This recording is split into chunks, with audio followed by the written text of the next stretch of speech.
Welcome back to icon classes. Last के कुछ days में हम इंपॉर्टेंट क्वेश्चन कर रहे हैं बोर्ड्स की प्रिपरेशन के लिए। एक एपी का क्वेश्चन लेके आया हूं मैं आपके लिए। एक एपी में pth टर्म गिवन है आपको क्यू और क्यू टर्म गिवन है p, तो हमें nth टर्म फाइंड आउट करना है। लेट्स सी, हमारे पास जो है फॉर्मूला हमें पता होता है an का a plus n minus one into में d। ये फॉर्मूला सबसे पहले nth टर्म का सबको याद होना चाहिए। हम इसके अकॉर्डिंग चलते हैं। ap यानी कि हमारे पास pth टर्म गिवन है जो कि क्यू के बराबर है। सिमिलरली क्यूथ टर्म गिवन है जो कि p के बराबर है। हम इन दोनों इक्वेशंस को सोल्व कर लेते हैं। ब्रैकेट को मल्टीप्लाई किया d से। अब हमें जो आंसर निकालना है वो ये निकालना है इसके बराबर।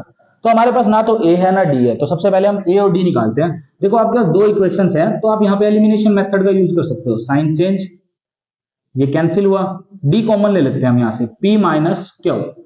यहां पर आएगा क्यू माइनस p, जिसमें अगर हम माइनस कॉमन ले ले तो चेंज हो जाएगा, तो ये कैंसिल हो गए। हमारे पास d आ गया माइनस वन। d को अब हम रिप्लेस कर देते हैं, d को हम वापस पुट करते हैं किसी भी इक्वेशन में। तो a plus P minus one, D की जगह हमने रखा माइनस का वन।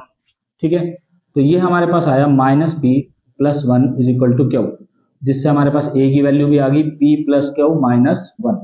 अब हमारे पास d भी है और a भी है, दोनों को यहां पर सब्स्टिट्यूट करते हैं और देखते हैं कि हमारे पास क्या आंसर आ रहा है। ठीक है, तो यहां पर हम पुट करते हैं an के फॉर्मूले में। a हमारे पास आया है p plus q minus one and as it is, और कॉमन डिफरेंस आया हमारा माइनस का वन। ये माइनस वन को जब हमने n से मल्टीप्लाई किया तो माइनस वन, और ये माइनस माइनस प्लस, तो ये वन और वन कैंसिल हो जाएगा और हमारे पास nth टर्म आ जाएगी जो कि हमें प्रूव करनी थी p plus q minus n।